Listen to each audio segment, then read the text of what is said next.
Last category, recovery. And don't skip it. I'm not going to cliche through this topic. For over 100 years now, we've pretty much been conducting a long-term experiment on sleep through daylight savings time. When the clocks spring forward and everyone loses an hour of sleep, there's a 24% increase in the risk of a heart attack the very next day, which is inversely seen at almost the same percentage as far as a decreased risk when the clock falls back and we gain an hour. So when we gain an hour of sleep, there's almost the same percentage of a decrease in the amount of heart attacks the next day. The reason I bring that statistic up is to show the importance of sleep and the effect that it can have. There's a bunch of young athletes listening to this, and they're probably not too worried about having a heart attack. But sleep is the most important part about recovering faster. The better you recover, the better you perform. You need to be getting a minimum of 7 hours of sleep, and ideally up to at least 8. If you consistently sleep enough hours per week, you will drastically improve not only your performance, but reduce the risk of injury, be able to train harder, improve your overall energy throughout the day. I could talk about sleep for hours. I've actually done a whole podcast on it because it's that important. Besides food intake and water intake, which I'm not going to go into detail on this video, the last recovery topic I'm going to go over is you're doing too much.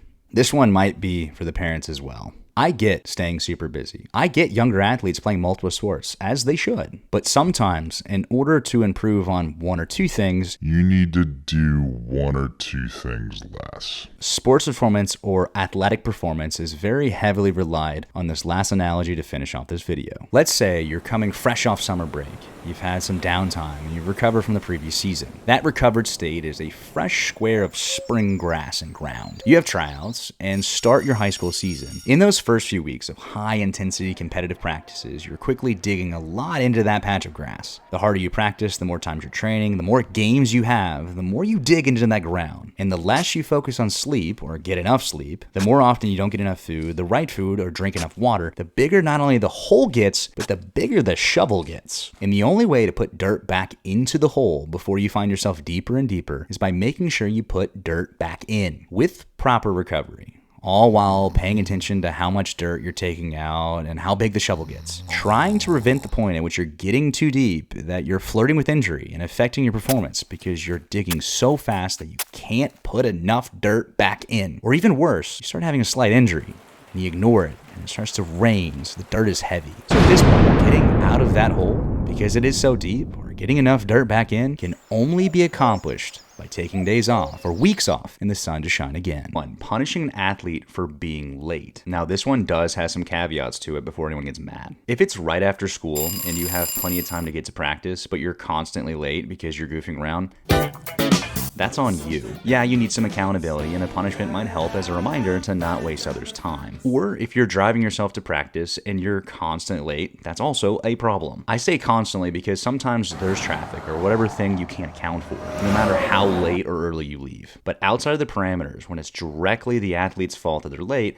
punishing them is stupid. Parents have jobs. They're the one driving them to practice. Multiple kids. Some days there's going to be traffic, and it's totally out of their control for that athlete to make it there on time. Then to put that pressure and unwarranted stress onto the athlete, let alone a parent that feels bad when practice is at 6 and they get off at work at 5, it's dumb. A zero tolerance rule of you're late, you're gonna run is a flawed system inside of a world of youth athletes and parents trying to get them there. Number 2, and rightfully put, two-a-days. I've done several videos on why hell weeks are dumb, but this one is a little bit more specific to having 2 practices a day, typically before the season starts. I get it, season is about to start, and you have a bunch of new athletes typically coming off of summer break. But doing two-a-days is just a coach writing a check they won't be able to cash later on in the week, or definitely in the following week depending on how many days they go twice. If a coach can't get the work done within 1.5 to 2 hours, then they need to sort out the organization of practice, and or reassess their skills on productively running a practice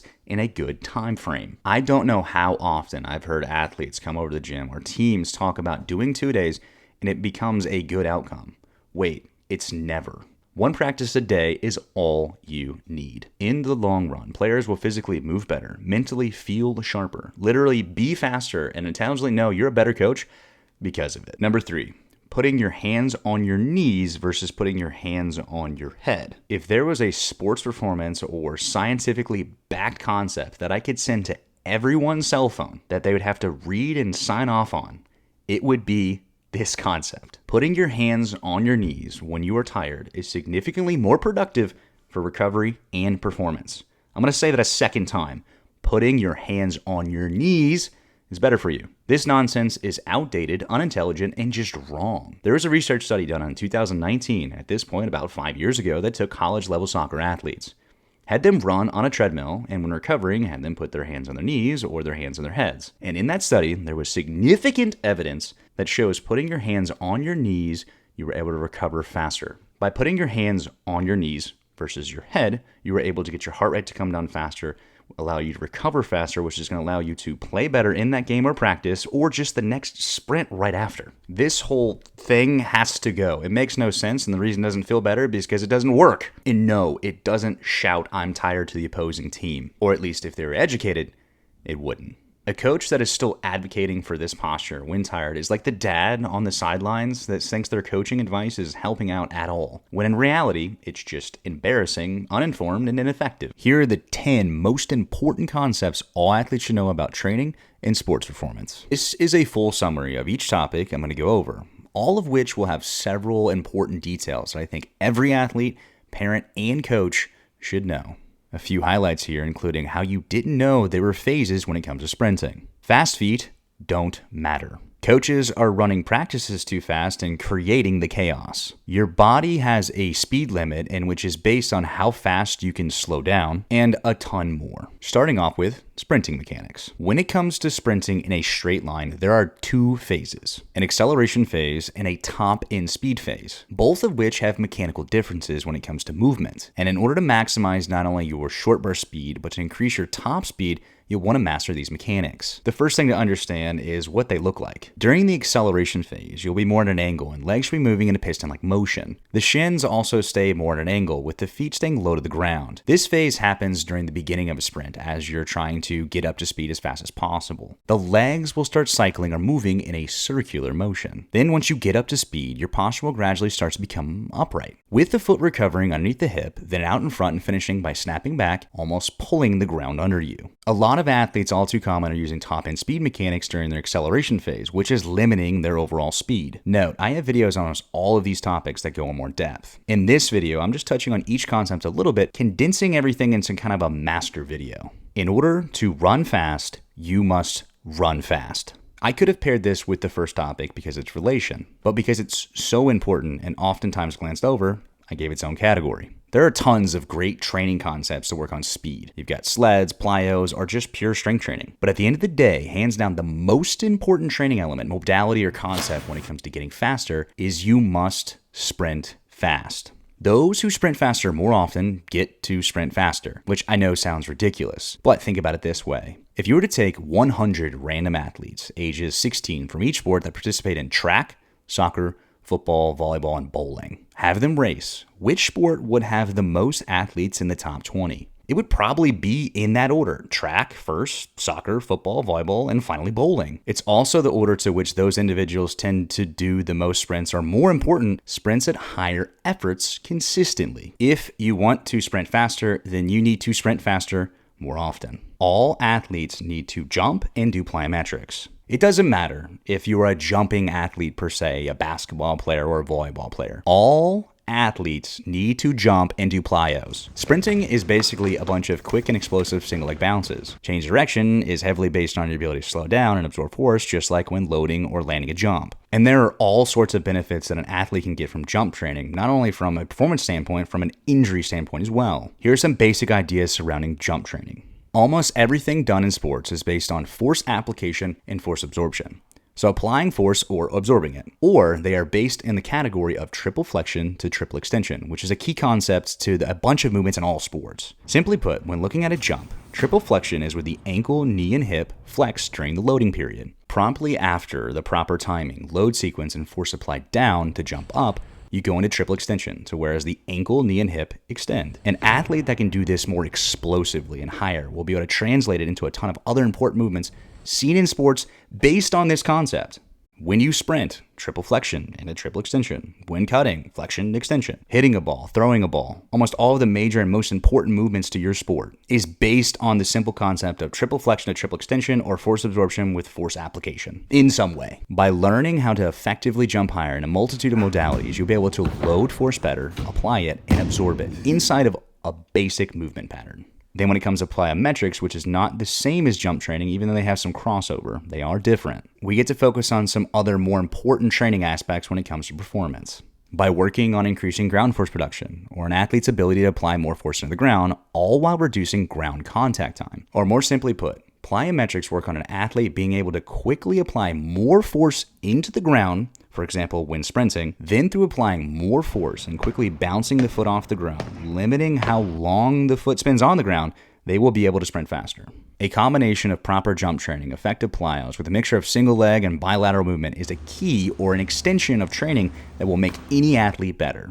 Those who can jump higher or do plyometrics more explosively, oftentimes the ones that get to sprint or move faster. Further, from two scenarios. A good athlete with good balance has a strong ability to maintain their center of gravity over their feet no matter what they're doing skill-wise or other. But a great athlete not only has great balance, but the ability to push their feet outside of their center of gravity and maintain control. A good play is an athlete being able to jump straight up and make a good catch.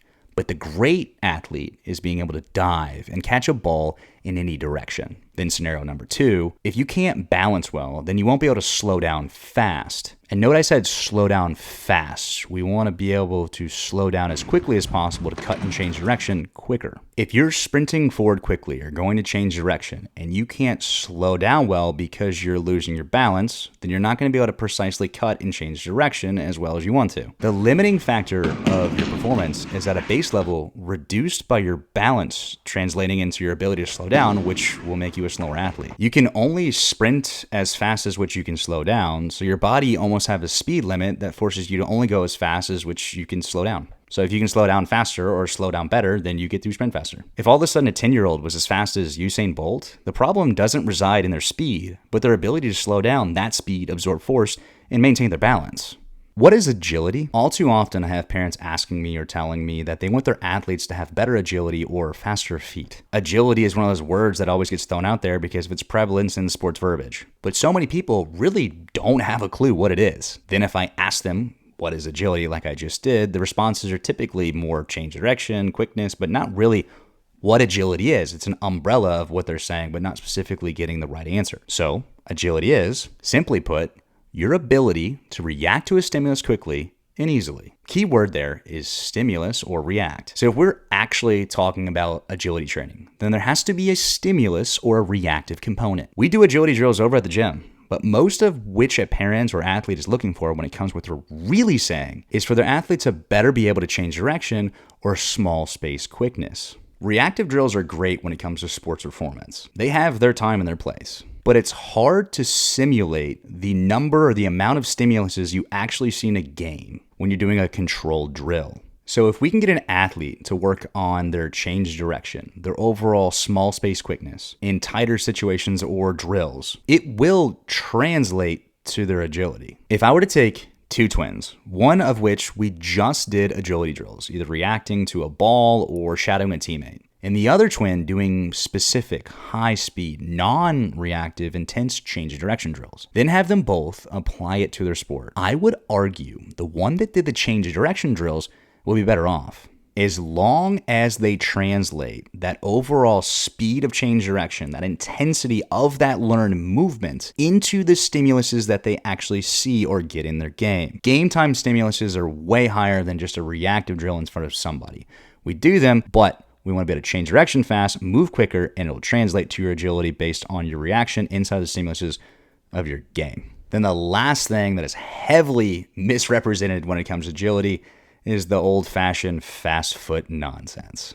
Fast foot concept. We'll get to the nonsense in a second. And this explanation of why that concept is nonsense will also relate to what I just said. If you were to be given the option to have a football player, a tap dancer, or a bowler on your soccer team, which would you choose? The tap dancers, without a doubt, have faster feet, but you'd be much better off choosing the football player. Well, why? It's because fast feet don't matter if you can't change direction or position, whether there's a stimulus or not. Fast feet as a concept sounds cool and all, and it's always thrown out there as an idea or just a way of talking about sports performance. But if you can't beat a defender or make a play and move in transition, fast feet don't matter. So you're not really talking about fast feet. A lot of times people aren't really talking about agility. You're talking about more of change direction, and those concepts mesh into what you're really looking for. This tennis ball drill is amazing. My athletes enjoy it a ton. In fact, they like it so much, that's one of the rules over at the gym. You can't ask me to do the tennis ball drill all the time. Set up about a 5x5 yard box with 4 cones. Then within those cones, have your athlete catch and toss tennis balls you're bouncing and tossing to them. In the beginning, start off slower, building a rhythm and cadence to keep the drill moving smoothly based on the athlete's speed, hand-eye coordination, and just plain ability to catch and toss back. Go for about 20 to 30 seconds per athlete for anywhere between 8 and 12 rounds. Each round, you'll notice the timing and accuracy of each athlete improving. With that, you want to increase the difficulty of the drill by tossing the balls still inside the box, but in more challenging positions in relation to their movement. This drill is one of my favorites as well.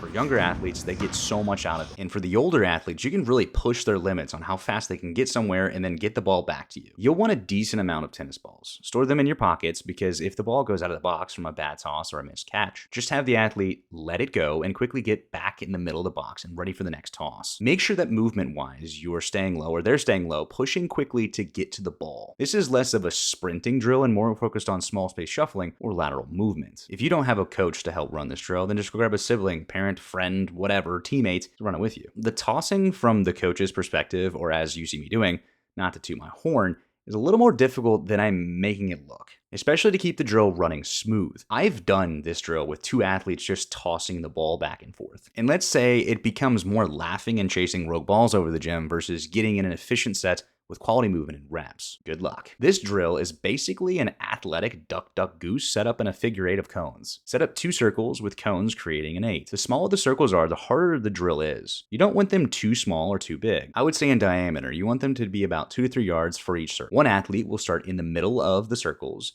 and the other on the outside facing in. You'll have one chaser trying to tag the other athlete. I typically have the chaser on the outside of the circle, so it keeps it simple and they don't forget who is trying to tag the other person. For 15 to 20 seconds, the chaser is trying to tag the other athlete. They can't go inside the circles and can't venture too far away. This drill, because it's ran on a circular setup, forces them to sprint and change direction on a curve, which you see more often in sports than I think most people realize. Be sure that their shoes are tied tight and not to dive when trying to tag someone. You can also cut up some pool noodles and use them to tag each other.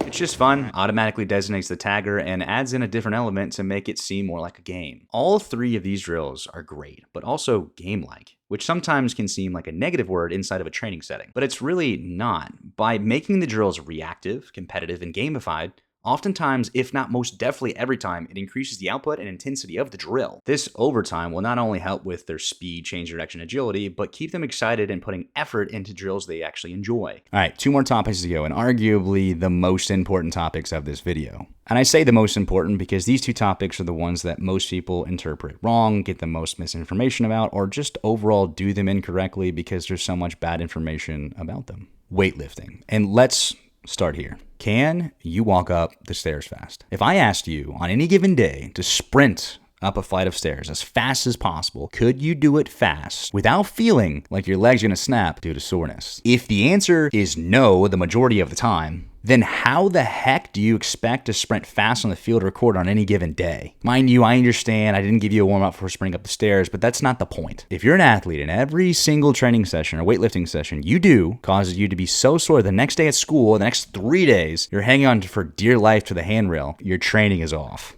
Athletes are not bodybuilders. They're not powerlifters. Weightlifting, or better put, proper weightlifting for an athlete, when done correctly, should lead to better performance on the field through proper frequency, intensity, volume, and progressions. Yes, sometimes after training, you are going to be sore. You have to push yourself at times, but not all the time. We want, or athletes want, everyone wants better performance and gains, not just PRs in the weight room. But that being said, and in perception of what I'm about to say contradicting it, you can't lift heavier weights if you don't ever lift heavy weights? And if you don't ever lift heavier weights, how do you plan on getting stronger? That's where good programming comes in, pressing the gas at the right times and respecting some of the other nuances in lifting I'm about to go over. One last little thing on that whole spiel when it comes to weightlifting that'll hopefully clear up some confusion and bring this whole thing together. For athletes, especially those that are more often in season than out of season, the most important key factor is consistency over time. Consistency with the appropriate amount of intensity. It doesn't matter if you can squat 2 times your body weight like so many people throw around if you're slow in the field. I would much rather have an athlete squat their body weight at a good depth, fast and under control, because it's going to translate to better performance. Like I said before, performance in games over PRs in the weight room. Here are the nuances. Breaks in between sets. You need to take them. And better yet, you need to time them. If you're lifting heavier weights or trying to lift heavier weights and you're only taking 30-second to 1-minute breaks between each set, you're going to have a very hard time getting stronger, if probably not getting as strong at all. For heavier sets or bigger movements, you need to be taking 1.5 to maybe up to 3 to 5 minutes depending on your experience level and age. Those longer breaks will allow you to hit better sets, more reps with heavier weights, and get stronger by just working smarter. When it comes to weightlifting or true strength training, you shouldn't be sprinting through your sets, making the workout hard more in a cardio fashion, but more so in the intensity of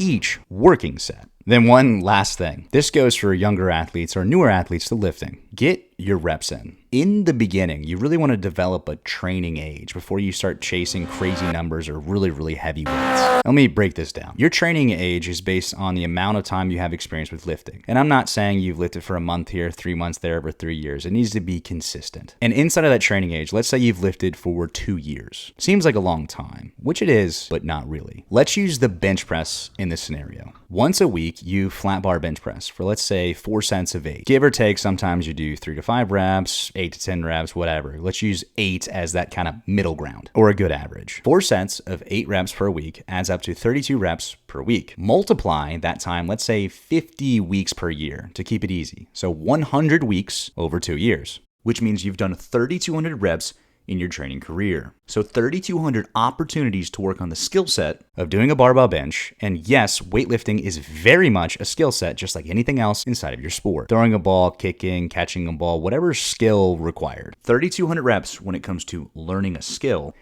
is nothing. Think about how many times a soccer player passes a ball in a week. Let's just keep it easy and lowball that number at 100 times per week. Do the math again using the same parameters. So 100 passes for 100 weeks and you get 10,000 passes. So the reasoning for that breakdown is to put in perspective that weightlifting takes time. So focus more on consistency rather than intensity. We're going to first go over technique in the quickest, easiest way possible. Honestly, when it comes to sprinting technique, it's really not that hard if you know what to look for. Then we'll go over 1 drill to fine-tune that technique and 2 drills to dial in getting faster. Technique. When accelerating or sprinting properly from the side, you should be at about a 45-degree angle from neck to ankle. Your knee punches up to about the height of the waistband of your shorts or pants. When your knee is up, both shins should be parallel to each other. Foot pulled towards your shin and flexed hard. Then from there, you need to punch back into the ground, striking on the ball of the foot, pushing you forward. Here are some lines and visuals to help out on the proper angles in lines of force. To work on this technique or just to see how to compare, simply get out your phone and record yourself. Whatever angles or positions that don't line up with what you see here, you can work on in the next drill. Everyone has a phone, and I think most athletes tend to be very visual in their learning process. So use your phone to see what you're looking like and compare. Then briefly from the front, just make sure you're not rocking side to side. Everything should be moving forward to backwards in as straight of a line as possible. Your arms should stay slightly bent, all while you're aggressively swinging them to help drive your legs even faster. Your body is neurologically wired that when you swing your arms faster, your legs will go faster, so don't neglect your arm swing.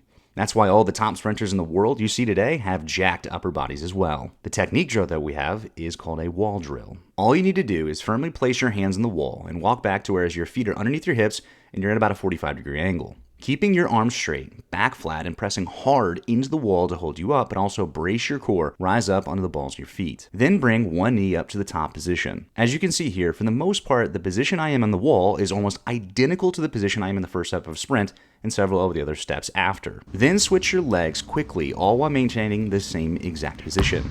The only thing that should change is the foot and leg that is up. I would again suggest recording yourself to see what you look like and what you might be doing wrong. Some of the more common mistakes are rounding your back, placing your back heel on the ground, not pulling the foot towards the shin, bending the arms, and or snapping the foot back towards your butt versus under the hip.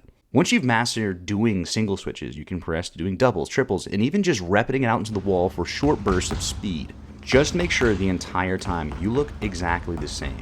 It's a pattern. It should be consistent in shape and repetitive in every way. Last note on this drill is your shin should stay the same angle the entire time. This is important because it's one of the more difficult concepts to master in the drill and when sprinting. You want your shins to stay the same angle because they're in a positive position in relation to the direction you're trying to sprint. A positive shin angle versus something like this is an easy fix or indicator of improper mechanics that won't be as efficient or fast. This is because of the forced foot contact of that foot being more flat, which doesn't allow you to push into the ground in order to push you forward. An upright shin angle or an incorrect shin angle and a flat foot on contact like you see here is an all too common mistake due generally to the hips being too far back. When the shin is more vertical to the direction in which you're trying to sprint, less force can be directed forward in comparison to what you see here with a proper positive shin angle and foot contact. After doing several rounds of singles for 5 to 6 reps or 3 to 4 sets of doubles, triples, whatever you're going to do as far as programming goes, contrast them into sprints. So do sprints after each wall drill or after all of your sets. Initially when sprinting, don't start off at 100% effort.